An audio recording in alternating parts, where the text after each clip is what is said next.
Good morning, well, friends. Good Today we morning. are doing the Wellness Social Worker podcast, Untangled, with the beautiful Miss Kimberly Christian. And we Hi. are discussing the faces of trauma. And so now I will allow Miss Christian to introduce herself fully and we'll get right into it. Thank you. Thank you so much for having me. So yes, I am Kimberly Christian. I'm a licensed mental health counselor, and I am the co-founder of Trauma Healing Collective here in Tallahassee, Florida. And I am an EMDR therapist, I would say first. That's my passion. Um, And I'm also a consultant for EMDR. You might know a little thing or two about that, huh? Um, and I'm also starting my journey as a facilitator for EMDR. And what those things mean is I just work with, as a consultant, I work with other EMDR therapists who are working towards certification. And as a facilitator, I'm starting to work with therapists who are getting trained to be EMDR therapists. I get to help training, and it just makes me really happy. It's something I'm very passionate about because I've seen in real time how effective it is and how helpful it is for people healing from trauma. Yeah. So to be able to help clients heal from trauma, and then to be able to help therapists help their clients heal from trauma, and then to be able to teach new therapists about EMDR, it's just really Yeah. exciting. So that is a little bit about me. I'm so excited for you. Just like, and for, so I'm just going to put it out there. Me being under consultation with you has been absolutely amazing. I've learned like so much about myself, but then it allows me to like Oh, dig deeper with my clients as well. So I cannot wait mhm. for you to, complete the facilitation portion of it. Mm. I already got some people I want to send your way. So Oh, thank you. I love it so much. So that makes me really happy. Yeah, please good, don't be surprised if good. I end up in your email box. Oh, that would make me really happy too, because I just love your energy so much. Thank So that would you. make me so happy. Yeah. Yeah, absolutely. So, tell us like how did you get into the field? Yeah. So, um, I, um, so my undergrad was in secondary education. Mhm. Um, and I, so my areas of specialty in secondary ed were English and Spanish. Mhm. And so I taught high school Spanish for 2 years, and I love Spanish. And I wanted everyone else to love Spanish as much as I did. They did not. Most people in high school take Spanish because they have to. And that made me really sad. So I and just like the whole classroom management thing, like that became more of the focus. And I was like, this is not Mm, for me. mm, This is not for me. And so it's funny because I think back now, hindsight, when I was in ninth grade, I had the most amazing teacher, actually, Miss Deborah Barnes. I believe she's still the principal at Lincoln High. Um, and we've connected a little bit now that I'm an adult, but love her so much. She had us do a project in ninth grade to say what we wanted to be when we grew up, and I said a child psychologist, um, and kind of lost that, along the way. So um, I, after I was like, oh, teaching is not really for me, I decided to go back and get my master's, and the rest is kind of history from there. It's funny, I kind of always had that seed way yeah, back in ninth grade high school. yeah. And just it took me a little while to find my way back to that path. So, I can I just, I don't know if you do any like lessons still on Spanish or tutoring or anything like that, but I ah, I would love to yeah. ¿Quieres hablar español? Okay. I would love to be able to get back into speaking Yeah. Spanish. I lost all of my Spanish when I moved here because there was no one for me to talk to. Yeah, So, there's not, yeah, yeah, it's one of those things that you have to keep practicing. Yeah. yeah, Right. It's yeah. really hard maintaining it. Yeah. There Yep. was just no Hmm. connection for me here. And I was just like, Hmm. oh gosh. So now when I hear it, it's Yeah. like my brain, it wants to like jump in and be like, go ahead, girl, Yep. like say something. I'm like, I don't want to embarrass myself. Yeah. It's like an Just itch do in your it. brain. Like you know that you know what they're talking about, but it's just like Yep. I'm not gonna embarrass myself, so I'm just gonna mind my business. Yeah, You right, you right. just have to do it. And this is something that I've kind of gotten back into just recently, really. Um, is overcoming that again, Mm, because that is honestly how that's no matter how many lessons you take, if you can't get past that discomfort, right. you won't ever have the fluency, because that is where that Yeah. comes from. Is you're gonna sound like a 2-year old for a while, and then you're gonna sound like an elementary student for a while, and then a middle schooler, and then eventually you'll get to like adult fluency. But you have to practice, just like children have to learn language, you know. Right. Yeah. So you do have to get over that embarrassment of sounding kind of like an idiot for a while. Just Yeah. like, and the way, and this can kind of go into like cultural competency and things like that, which I'm also really passionate about. Mm, The way that I think about it is for people who like immigrate here, mm-hmm. how they must feel Right. when they're having to learn English. And I try to kind of put myself in their shoes when I'm Right. like stumbling over a word, or like I can't remember a certain word. I'm Yeah. like, they feel like this all the time. And so I can kind of put myself in their shoes for a little bit and feel embarrassed or feel silly. Yeah. And that can help you kind of connect with people that maybe you wouldn't have connected with before too. Yeah. So if you can kind of think about it in that way, that might help you overcome that a little bit too. I'll try. Yeah, you got it. You can do it. I I'll believe in try. you.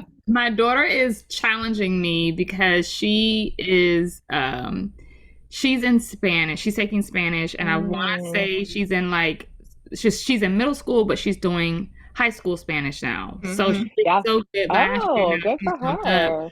and she's just like, "Mom," she'll just say something, and I'm like, "Okay, wait a minute, give me a minute," and then I'm like, "Oh, Uh-huh. this is the answer." She's like, "Yeah, Yep. very good."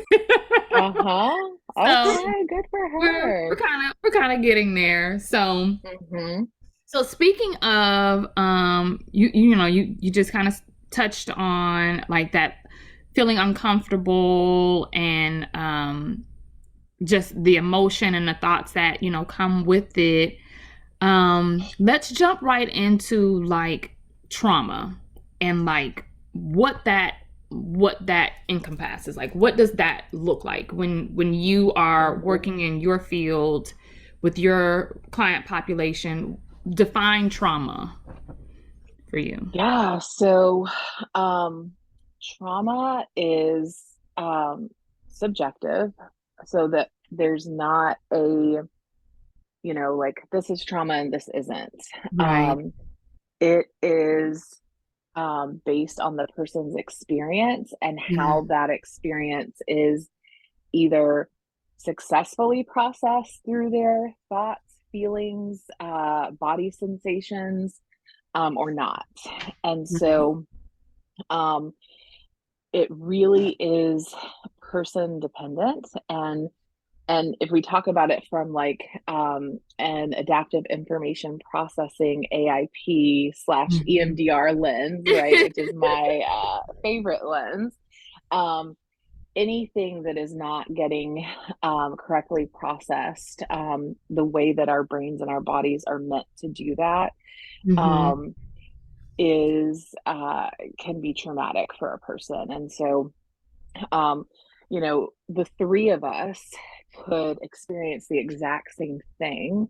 Right. Um, and one of us could develop post traumatic stress disorder from that Right. experience while the others don't.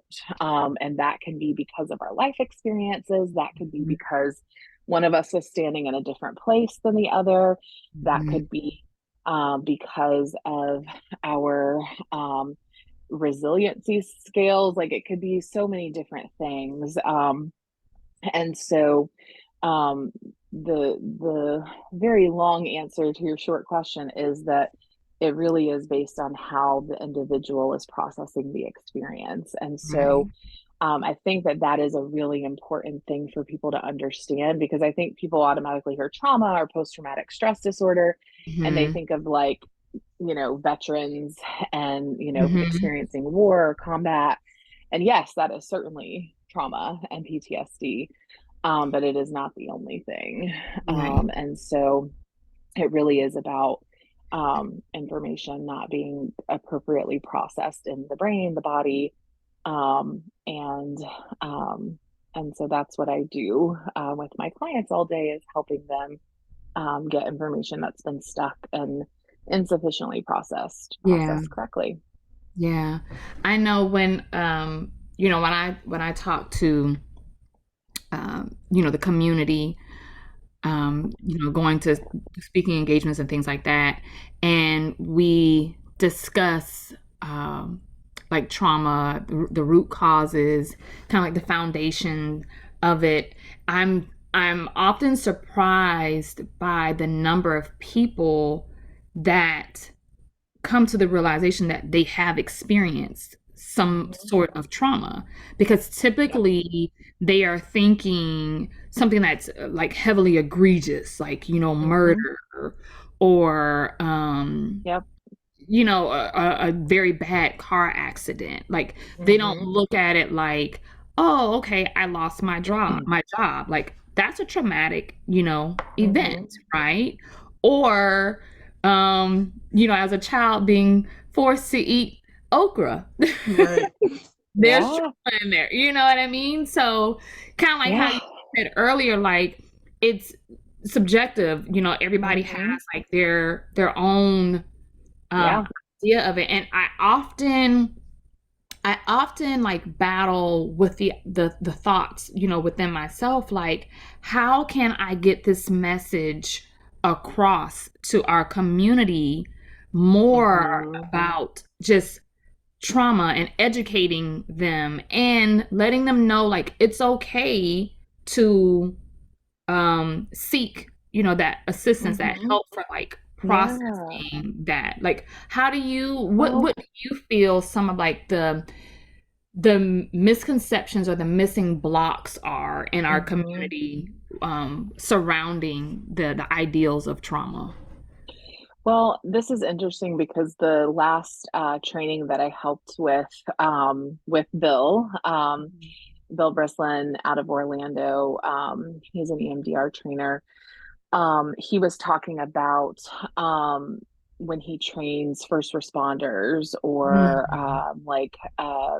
veterans, he will intentionally not use the word trauma Okay. because of this. If you think about it, post traumatic stress disorder, Mm. he will use the word stress. Um, because if we're being honest, it doesn't really matter what word we use for it, because it's about how the body and the brain is, improperly processing and storing information. And so we're just concerned about helping people heal and feel better. And Right. so if they don't, if they're not ready to own that they've experienced trauma, fine. I think everybody on the planet can agree that they're stressed, Yeah. Yeah. especially after the pandemic, especially with the economy the way that it is right now. Yeah. Um, I don't think anybody will argue with you if you say you're stressed. Right. Right. Right. And so even if we have to change the language a little bit to get Yeah. clients or the community on board with realizing they need to kind of deal with some things, I think that's okay. We know it's trauma. We Yeah. know the context behind it. It's just like when I work with a client who's maybe not ready to accept a diagnosis. I'm not big on diagnoses. Like, yes, it's helpful for me to contextualize the case and maybe understand the treatment. But I'm not about putting labels on people. Mhm. And so if somebody doesn't want to take on the label of trauma for whatever reason, okay. Have any stress in your life? let's focus on that, because we can do the same work, Right. under the context of stress. And we can do the exact same thing. So we can still do the same psychoeducation, we can still do the same, processing and all of that. So I think sometimes kind of meeting people where they are and just changing the Hmm. language a little bit, we can Hmm. still get the same progress and the same work and the same buy-in that we're looking Right. for. We just maybe have to get a little bit more creative. I completely agree because I think that in our profession, we have like those staple words, Mm-hmm. that we use. And, when we go out into the community and we're talking to different people, it's kind of like, what? It's as if Mm-hmm. we are speaking a completely different language, Mhm. Exactly.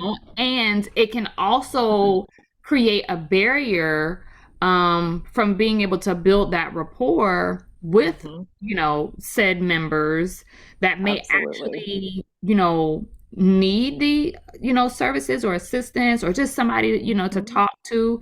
And I Yeah. think that certain words are heavier. they Yeah. they carry like a heavier load, so it's like I can see where Bill is saying like not even using trauma, Mm-hmm. the word trauma, because that may automatically equate to something's wrong with me. Right. But Or, stress is more. I have a client who is is a veteran, and they don't want to take on, even though I finally read the criteria of PTSD to them in session, because I was like, honey, you have PTSD. And literally, in the PTSD criteria, it's like, okay, there's 7 things here, you just need 2 of them. Mhm. Um, and they were like, oh, I have all of them. And so I finally was like, you do, but their reason for not wanting to connect with that diagnosis was because they had seen fellow soldiers die.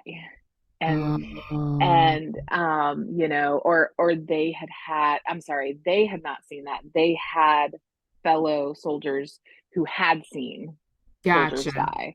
And gotcha. they were like, how can I have PTSD when I didn't experience that? Right. And I was like, well, let me tell you all the things you experience. And so anyway, there are sometimes reasons why people are holding on to not connecting with certain things, Hmm. as like, no, like, and it makes sense, right? And so there's that piece. And then there's also, when we think about, the other example I'm thinking of, like, right, for us as clinicians, it's really helpful because when I say, oh, this client has agoraphobia, you know what I'm talking about, the criteria that they meet. But Hmm. a person on the street's going to be like, agora what? Right, right. But if I say, oh, they have so much anxiety they can't leave their house, they're like, oh, okay, Yeah. um that's relatable. And so whereas if I tell a client agoraphobia, they're going to be like, I am crazy. And you're like, Mm-hmm. no, you just have a lot of anxiety, and we're going to work through that and to the place where you can feel comfortable leaving your house again. Mhm. um Another word I'm thinking of, and this one is another thing I'm super passionate about, is dissociation. um Mm-hmm. and this one is, as soon as I say it, as soon as it leaves my lips in a session, everybody's like, oh my God, you think I'm crazy. I'm like, no, actually, everybody experiences dissociation, Yeah. myself included. It's on a continuum, of course. But just like everybody experiences anxiety, um, you might have anxiety about a test that's coming up in a couple of weeks Right. and you're worried about it. Or you might have, on the other end of the continuum, you might have so much anxiety that you can't leave your house, like agoraphobia. Yeah. Um, it's on a continuum. And so with dissociation, same thing. You might have, dissociation, like you drive a familiar route and get to your destination and you're like, where did the time go? How did I get here? Mhm. That's dissociation. The one that happens to me all the time, walk into a room and you're like, what did I come in here for? I cannot even remember. Um, that's dissociation. And I always joke that that happens like exponentially more the more kids you have, I think. Right, right, right. Um, but that's an example of dissociation. And so, but on the other end of that continuum, and this is why people are like, oh my God, you think I'm crazy, is dissociative identity disorder, formerly known as multiple personality disorder, which Mm, is a real diagnosis and it is something that people experience. But dissociation is also a part of the criteria for post traumatic stress disorder. So right. everybody experiences it on some level. People who've experienced trauma or high levels of distress or stress, Yeah. they experience higher levels of dissociation, and then on and on and on down the continuum. So I think that we just kind of have to change up the way that we talk about these things Mm-hmm. and normalize it for people. And our big thing at Trauma Healing Collective is to destigmatize trauma, Mm, and destigmatize these segments of trauma. So destigmatize dissociation, yeah. destigmatize the stress, because it is something that on some end of the continuum we're all experiencing, especially post pandemic. So Yeah. Yeah. that's really important for us. That's a big and important thing, at least in my opinion, especially about the stigmas, because when it comes to Mhm. trauma, people are always comparing their experiences to everyone else. And it's Yes. Mm, always like this competition of who has it worse. right. And Mhm. you kind of invalidate everything that you went through because people are just like, oh, you went through this big thing. Of course you need help, but they're not considering that there are little instances throughout your life that build up and eventually it's going to be like the Mhm. same size as someone else. So Yep. everyone just needs to get the assistance that they require as soon as possible so they don't break Exactly. down, but people don't feel like they're worthy of help because they know Mhm. someone next to them that has it worse without considering that there's also the equal exchange of there might be someone who has it better. But that doesn't mean that none of you need help because you all went through something to some degree. Right. Exactly. Right. Yep. And there's also this, which this has not been added to the DSM yet, which is baffling to me still, but complex PTSD, which is exactly what you're talking about, honey, which is Mm-hmm. those, things that have happened over time, also, known as like developmental trauma. So Mm-hmm. things that happen, Mm-hmm. through childhood that, you know, weren't this big thing, but, like neglect, whether that's emotional neglect or, not getting all your needs met. Maybe it wasn't Right. like enough to call in an abuse report and have DCF involved and be removed from your family, but it was, these little things over time that you're not getting your needs met. And so, fast forward to adulthood and now you're having issues in relationships and you can't figure out why nothing's working out for you. And that is also trauma. And that can have sometimes a bigger impact on your life than one big thing, because the big thing, especially if you have support and you have help and you are able to kind of process that, you can kind of close it out and you can work through it. Whereas these things that have happened over time, they really impact your psyche and like who you are and how you interact with the world around you. And that Right. takes a lot longer to unpack and work through. And it can be, and there's so much hope to be able to work through that stuff, but sometimes it just takes longer because it's so like deeply rooted. It's like a Yeah. Um, slow burn of destruction, basically. exactly. Yes, exactly. Yeah. Yeah. I always think, um, for, when we're thinking about childhood experiences, like unhealed experiences in youth turn into unhealed adults. And then we see Mhm. this cycle of repetitiveness. Like, Yes. because, as we know, when you are experiencing the stress or the trauma, it alters how you would naturally, think or handle, situations. You're Mhm. basically operating in a survival mode. Yeah. And so it's, when you go off and have like your own family, you have kids and, all Hmm. of this stuff, it's like you are teaching these behaviors based on the experiences that you have.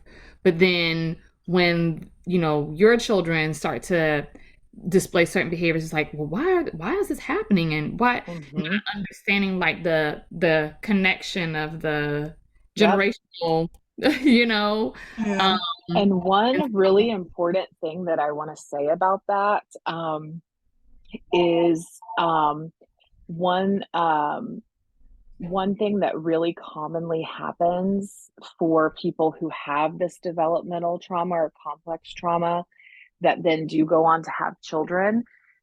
I want to normalize this and destigmatize this. A lot of times people will go through, because one of the biggest questions I get is, well, I'm doing okay. Like, why do I need to bring all this stuff from the past up? Why do I need to work on this stuff from the past? And oftentimes, what will happen is when you start having children, um, the things that happened, like with developmental trauma, Mhm. when you experience trauma in childhood, when your children start to reach the age where you experience that trauma, a lot of times you will start to get super triggered around when your kids reach that mm, age, and those things will start to come up and you won't be able to push it down anymore. Yeah.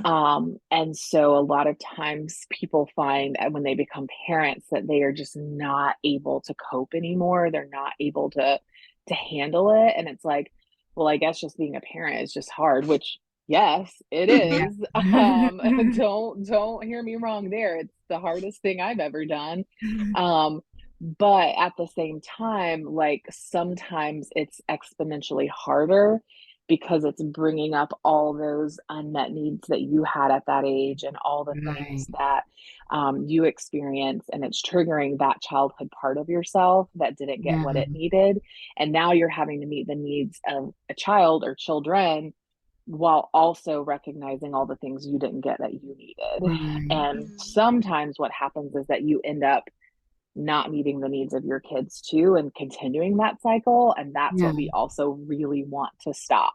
We Right. want to help people break that cycle too, because we want to help you, take care of that child part that's still inside of you that needs Yeah. those needs met, so that you can also parent your children and give them the things that they need to, so we can break those generational cycles.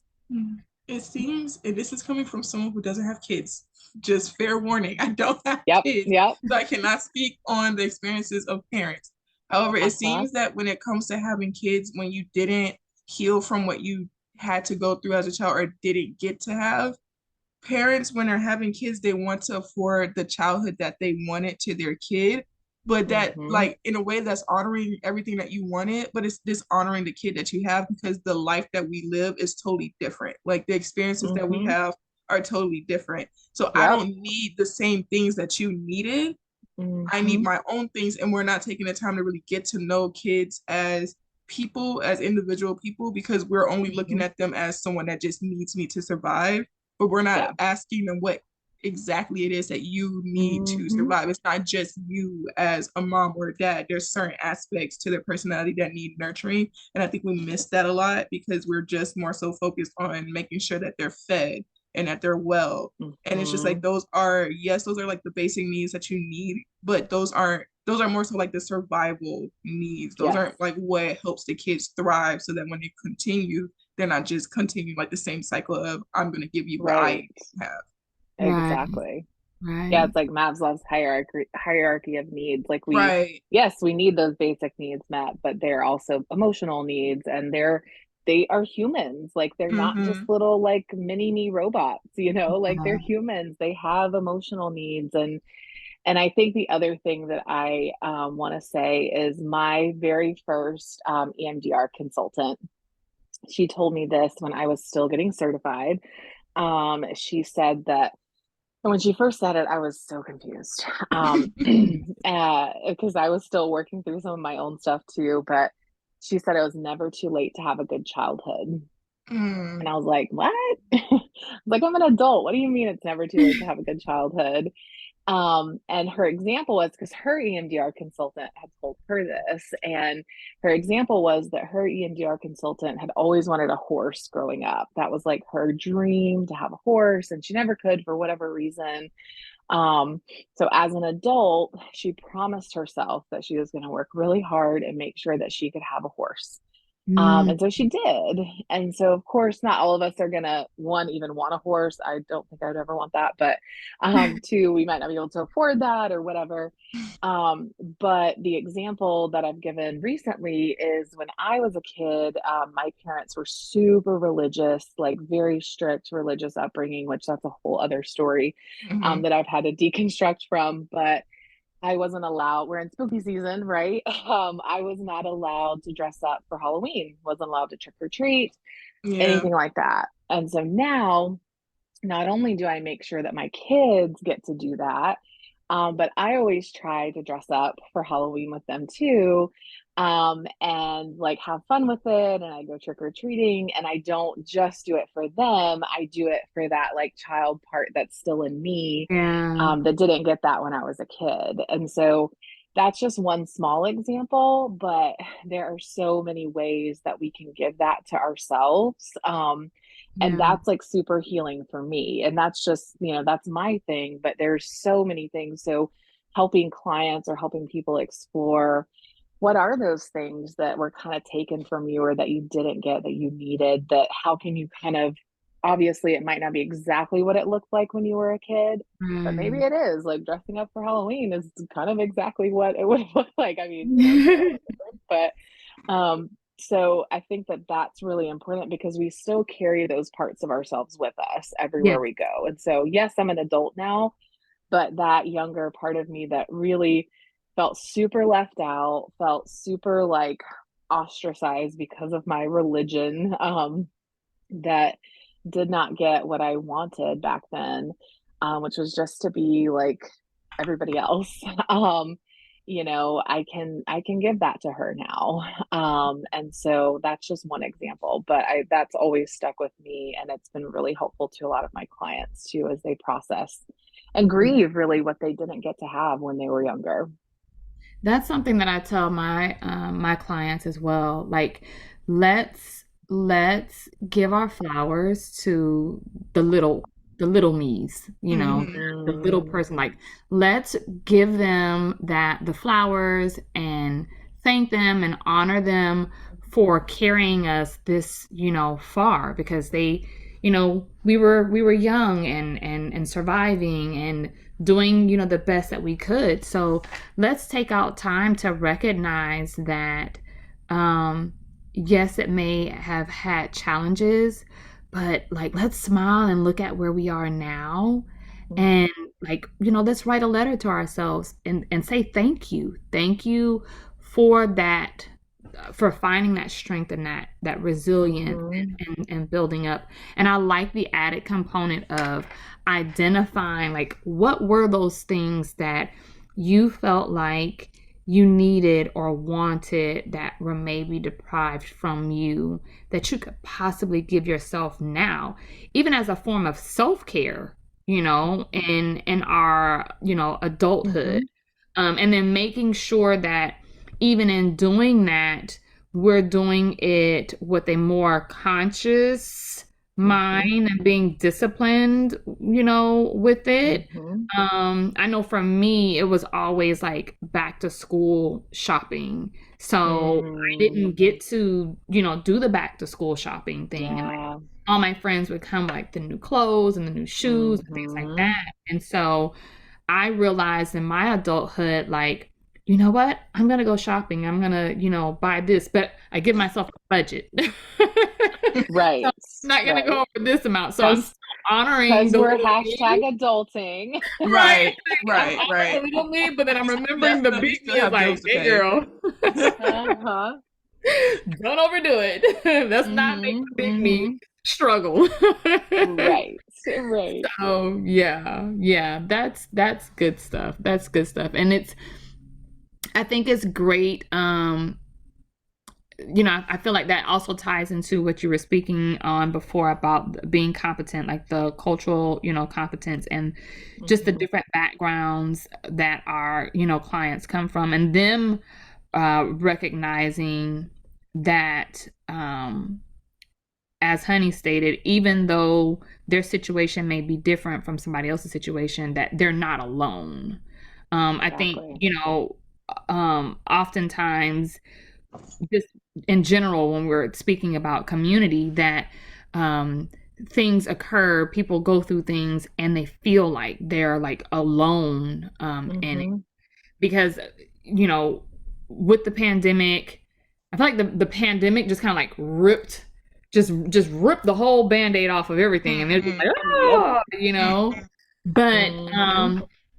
I everybody's been like go go go go go, busy busy busy, and that sense of community has really like diminished even more, and so we're not Mm-hmm. connecting as much as Yeah. possible, and we're just kind of running a race without the water and the sleep. We're just going. Yep. And it's even more important to honor ourselves and the little needs within, but then also, for those, us as professionals, to make Mm-hmm. sure that we are being, competent. I tell my students often that, mental health definitely looks different for everyone.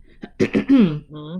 And we have to be um we have to be aware, knowledgeable of those differences, and really allow ourselves to listen to what our clients are saying and what our community members Mm-hmm. are saying, so we can get a better understanding of exactly what those needs and services Yeah. are. Because as we stated before, trauma and stress and distress, all of that looks different, for everyone. And the basic um foundation of trying to identify, mental health, it doesn't look the same in every Mm-hmm. community, Yeah, and so we absolutely. have to really advocate to, make ourselves aware of that, but then also not wait for our clients to come to us. Like, go out there to them, because let's be honest, there's stigma behind, you know, therapy. Yeah. Oh There's yeah. a huge stigma behind it, and I praise my clients that come in and let them know, like, I recognize that this is a challenge to even Mm-hmm. acknowledge the fact that I need to speak to someone else, because Mm-hmm. culturally that just may not be, a thing, Right. for them. Yeah. And so, Absolutely. yeah, I think that, yeah, yeah. Well, and you mentioned community and connection, and so one of my favorite podcasts is called Plain English.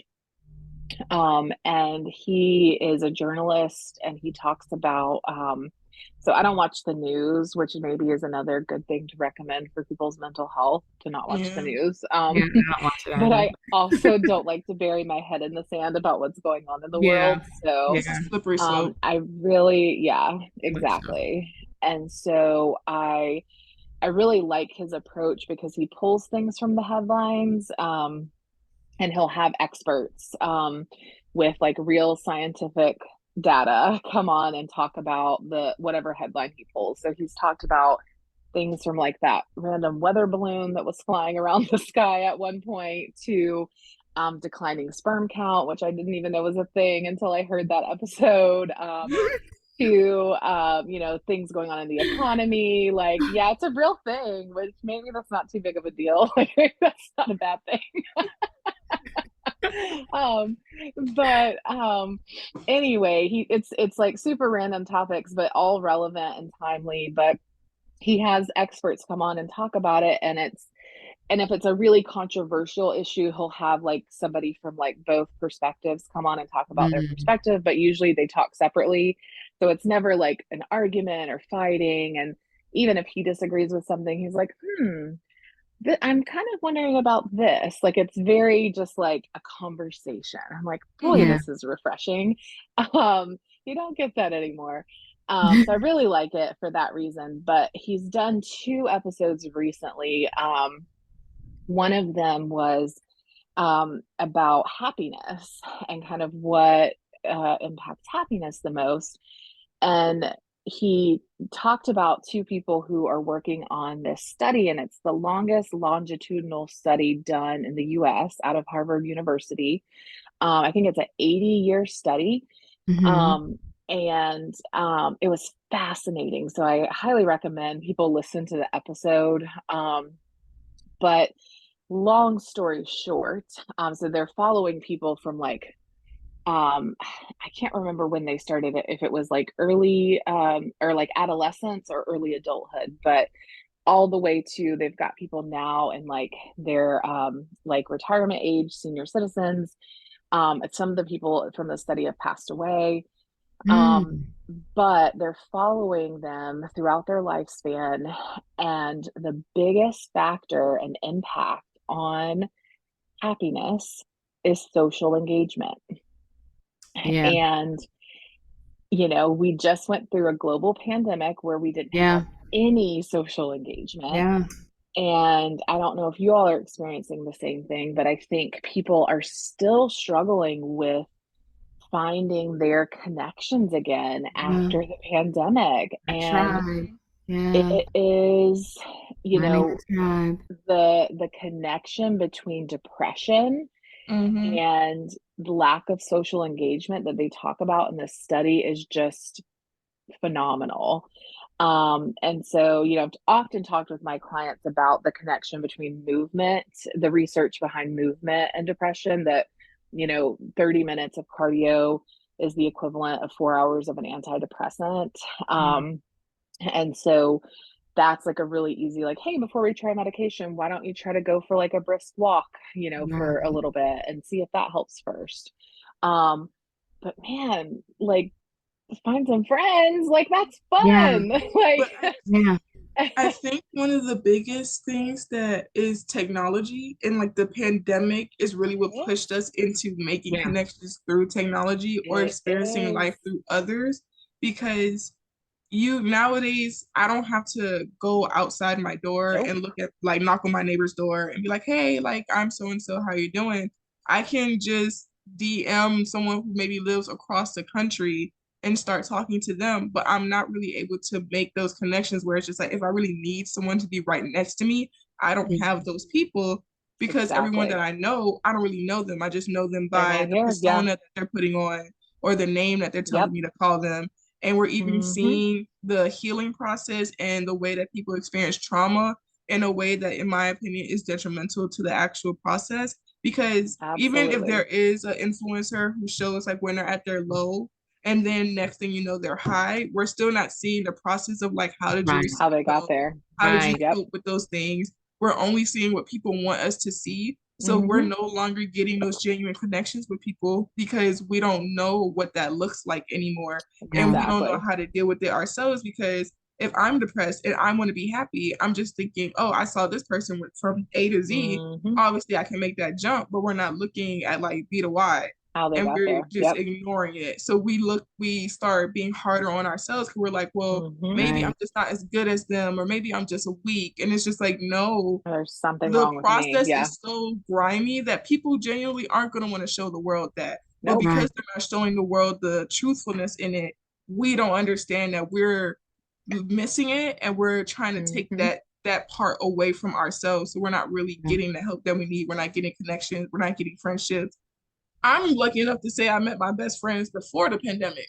So if I didn't have them before, I don't know if I Yeah. would have had them now because that was what, like 2 years we couldn't see people face to face. If Right. you didn't Mm-hmm. know how to make friends before that, you definitely don't know how to Don't make know them now. now. Like you can sit in a classroom next to someone and not know their name for like Yep. whatever amount of years that you ended up sitting next to them simply because you don't know how to say hi anymore. You don't know how to introduce yourself. You Mm-hmm. don't know how to invite someone out to sit with you at lunch. It just seems like everyone wants to be their own person and like prove that they're okay. but everybody's not okay, and it's okay if you just need to sit next to Nobody's okay. Nobody's nobody okay. is just okay. Right. And it's And just there's like no just the thought, normalcy Let's anymore. just admit it. right. Everybody just admit it and let's talk about Right. it. And Right. just the thought Oh. of using the word okay to describe your mental wellness is like we have to really look at that, because why is it that you're just okay? Why aren't you great? Why aren't you Mm-hmm. happy? Why aren't you amazing? Why is it that Right. we're Well, satisfied with okay? Mm-hmm. right. Exactly. Right. And it's also okay to not be okay, like sometimes. And Hmm. Yeah. it's okay to be depressed some days. It's okay to be like in the depths of despair some days. Like that is okay. But like if you Yeah, don't have anybody to talk to about it, Yeah. that's going to keep you there for so much longer. And so I think, honey, that's a perfect point. And they talk about that a little bit in the podcast too. Um, that, you know, we've got to start getting out again, like, Yeah. out of our phones, out of our house, out of our comfort zones. And we've got to start learning how to do that again. This is kind of a silly anecdote, but I listened to another podcast that is not informative or about the news. It's just totally goofy and silly. And I actually went to their live show this weekend in Atlanta, and it was like the best time. I had so much fun. Um, but they were talking about the nose of parenting in one of their like funny episodes, and they said that the one of the moms wrote it and said that she paid her son was going on his like middle school Washington D.C. trip, Hmm. and she said that she would pay him like $100 or something if he got to second base with someone on the bus. And they were like, oh my God. But she's like, but second base now, post pandemic, is eye contact. Makes sense. Yeah. you know what? That's a great point. Makes sense. Yeah. Uh-huh. Yeah. That makes, because I was gonna say, even in us discussing this, I my heart goes out to the young kids, Yeah. because we have kids that, in elementary, by high school, you've kind of like established, some, sort Yeah. of friend, group, you have some sort of tribe.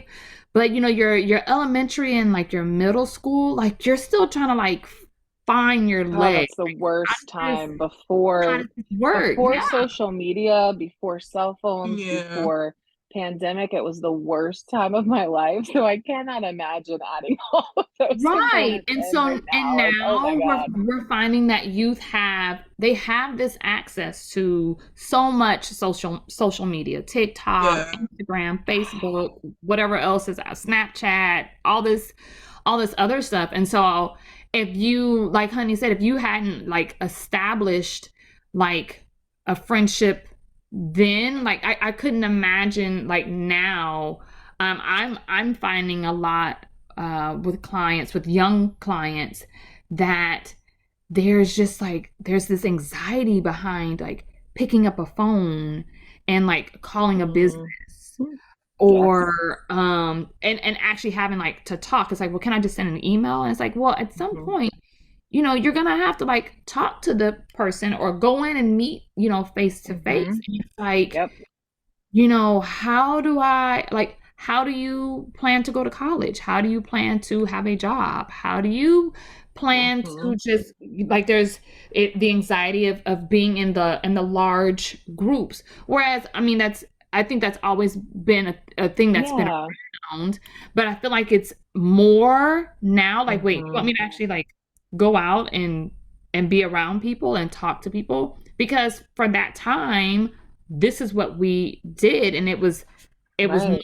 normal to like, do those things. And now it's like, okay, we're out of the pandemic, but not really out of the pandemic, Yeah. but we're gonna go back to, socializing. And they're Mhm. like, what is that? Like texting. What I does that I can mean? remember going to open house for my daughter, and I recognized one of her friends that were like just sitting right across. And I was like, oh, there's your friend. And she's like, yeah, I know. And I'm like, well, you're not going to go and speak? And she was like, yeah, I did. And she held her phone up. And I was like, are you serious right now? Like, this is what you guys are doing? Like, Y'all are Oh literally no. steps away from each other and you're texting. And it was literally just a hand emoji. Like Uh, hi. Like no words. It was a hand and then the reply was another hand. And I was like, are you kidding me right now? Like nobody goes up and like, hey, naturally for me when I see like, oh Flag. my God, hey, I go up and I right. speak or whatever. And she was just like, Mom, you're doing too much. And I was like, what?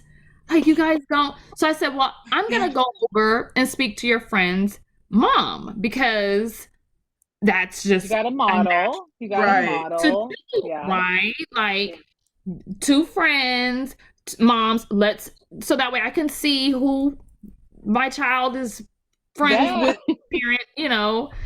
And she's like, no, no, no, no, no, don't do that. And I was like, what do you mean don't do that? And she's like, you're gonna embarrass Wow. me. Ma'am, have a seat. Hey. I'm going to speak to your friend's mom. And so Yeah. Here I go to going embarrass over to you. speak, the mom was like surprised that I came over and like acknowledged her and spoke to her. And I was just like, kids do things so differently now. She's like, yeah, I go in the room and she's like, her child will be asleep and then all the other kids are on FaceTime and they're all sleeping. Together. That's, and I'm like, honestly, that's not even new because we used to do that in my generation. Like just going, Oh like my when I was in high God. school, going to sleep on the phone, especially if you were in a relationship, you will go to sleep and wake Oh up on the phone. like It's no. I like, get what is that, No going on? wonder sleep but hygiene is then so you bad right now. but Yes, then you. you don't speak when you see each other in public. So you speak when you're at school, you fall asleep on FaceTime on the phone, and then when you see each other in public, it's like, It's don't like, speak, that's I mean, that's awkward. Okay. So it's like trying to um trying to create spaces Mhm. where they can have like that, social engagement. I'm pretty Yeah. sure you do it with your girls, but I take my kids when we Mhm. have different events, like, okay, we're going so that way they can see Yep. everyone like socializing. And I think about Yeah. the youth that maybe don't have that opportunity or parents who Mhm. just kind of like, I'm not even gonna put up with the Right. fighting, like I'm not gonna go back and forth, like whatever, just here's your phone Right. type of Yes. thing. So it makes it Mhm. it makes it a lot more just challenging. Like Mhm. how do we continuously build that space for our kids? And then when Mhm. they are getting into adulthood, what are they going to be dealing with Mhm. because of that lack of social engagement? It's like, Mhm. oh my gosh. The Yeah. questions of, Well, well, and the piece about, what they're talking about on that podcast of how connected it is to, depression and anxiety and how much it can impact that, yeah, towards, happiness. And it was eye-opening for me. And I kind of knew some of those things on a baseline, but they are continuing this study.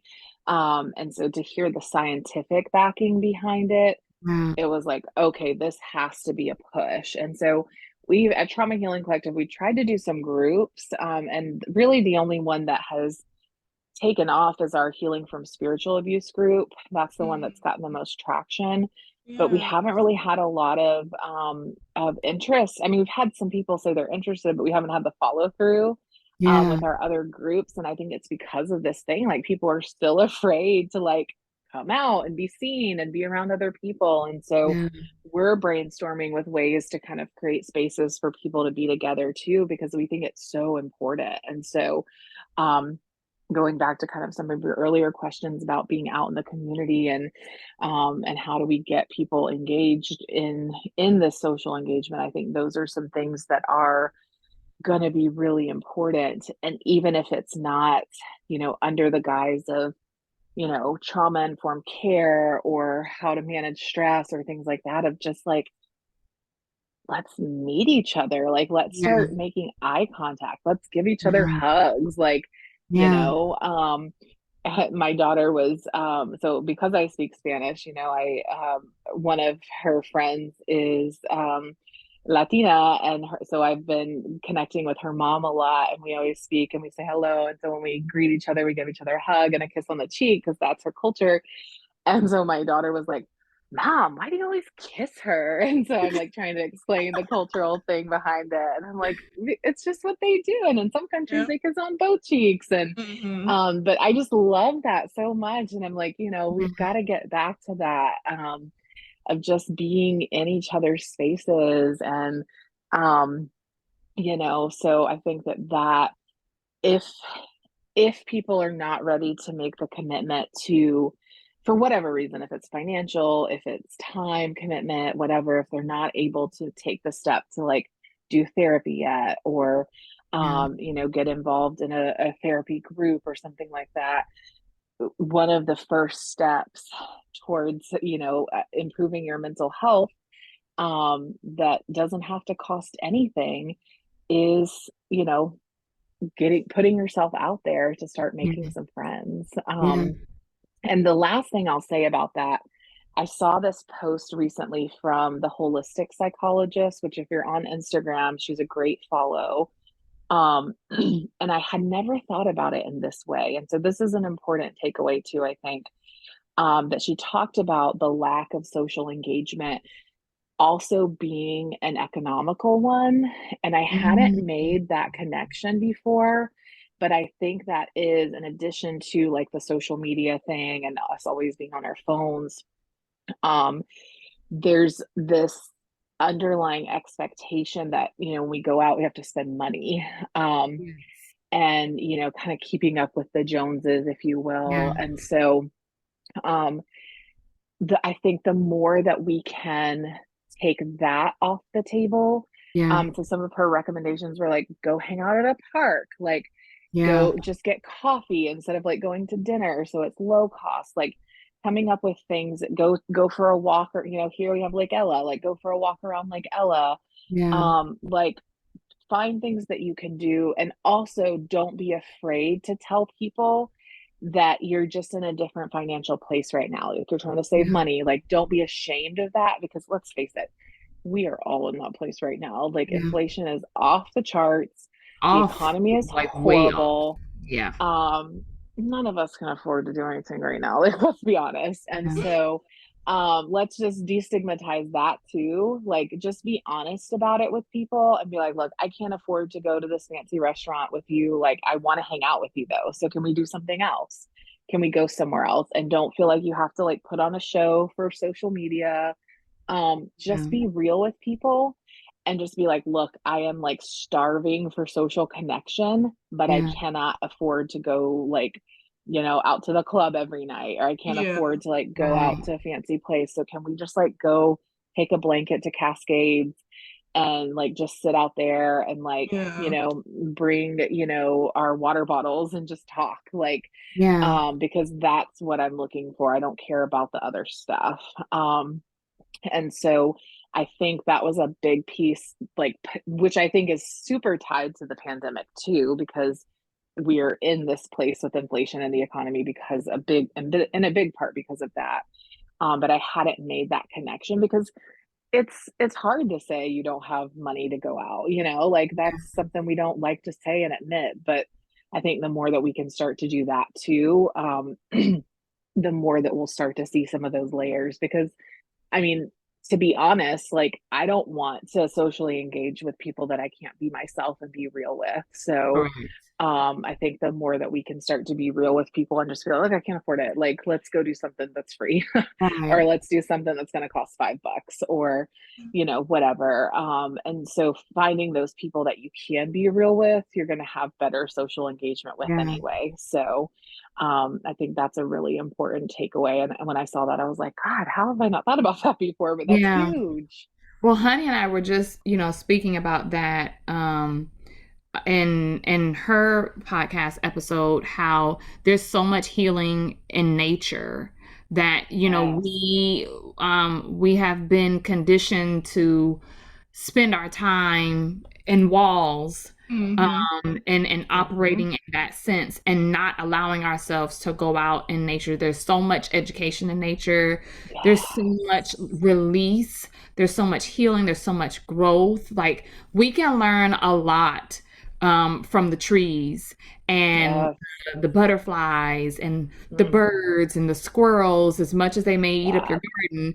You know, there's Yep. so much that we can learn there. And when Yeah. we connect back, because let's remember, everything is energy, Right. everything is Mhm. spirit, right? But Yes. we are operating in like this fleshly mindset that we have to like be on this wheel all the time, and it's like jump Mhm. off and go put your feet in the grass, Mm-hmm. Yes.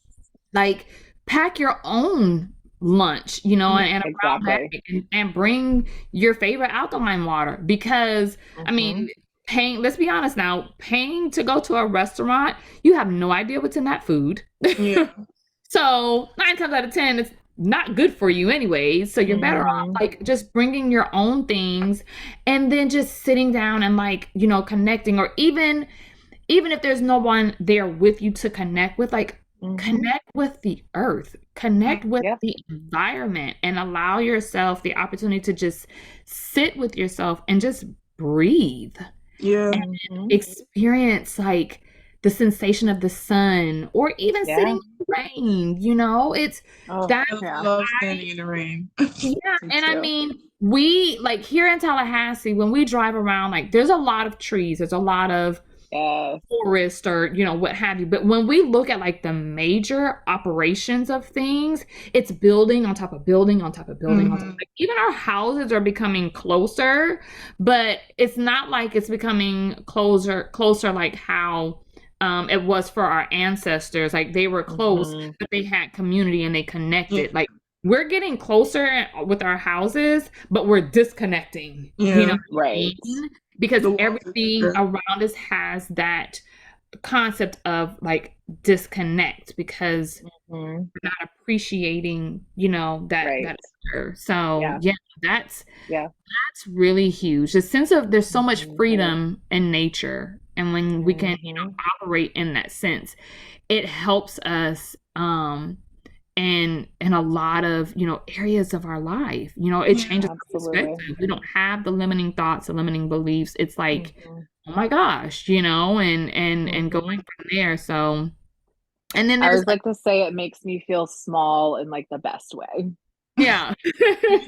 And then there's us, creating, these spaces. So before we go, can you tell us a little bit more about the healing from spiritual abuse? Is that the name of the group? Mm-hmm. Yeah, yeah, healing from spiritual abuse. So, Shay Atkin, who is my business partner and the other co-founder at Trauma Healing Collective, we both have our own history of spiritual abuse and um, kind of deconstructing all of that on our own. And so it was really something that we talked a lot about. And even before we started the collective, it was something that we kind of bounced around about doing. And so once we started the practice, it was something we were really passionate about. And um, so basically it's a 8-week group. We just wrapped up week 6 last night with our current group. And we're really just trying to give people a space to process their own spiritual abuse. Mm, Because I think that, we're talking about connection. A lot of times, people who have been a part of some sort of spiritual abuse, the biggest thing you do lose is the community and the connection, because mhm. while there's a ton of harmful things going on in these spiritual spaces, what they do often offer is connection to a lot of people, especially here in Yeah, the Bible Belt. It's yeah, kind of like the easy entry point to like meeting people, right, outside of apps and phones and things like that. And so most people coming out of that feel super lonely, feel yeah, like they're the only ones. get kind of ostracized from those communities, from their families a lot of times. And so it really is an effort to try to create a space for people to know that they're not alone, that other people have experienced similar things. We've had people from all different, religions. We've had people from Mormon backgrounds, from Jehovah's Witness backgrounds, from evangelical backgrounds, from, Catholic, Pentecostal, like just all across the board. And it is, um, it's been such an honor to walk alongside these folks um and just kind of see them recognize that. And the week that we did, the group that we did last night was about um identifying new spiritual practices for yourself, because Mm. what we want people to understand is that just because you've had these difficult experiences from previous spiritual spaces doesn't mean that you still don't have a spiritual self.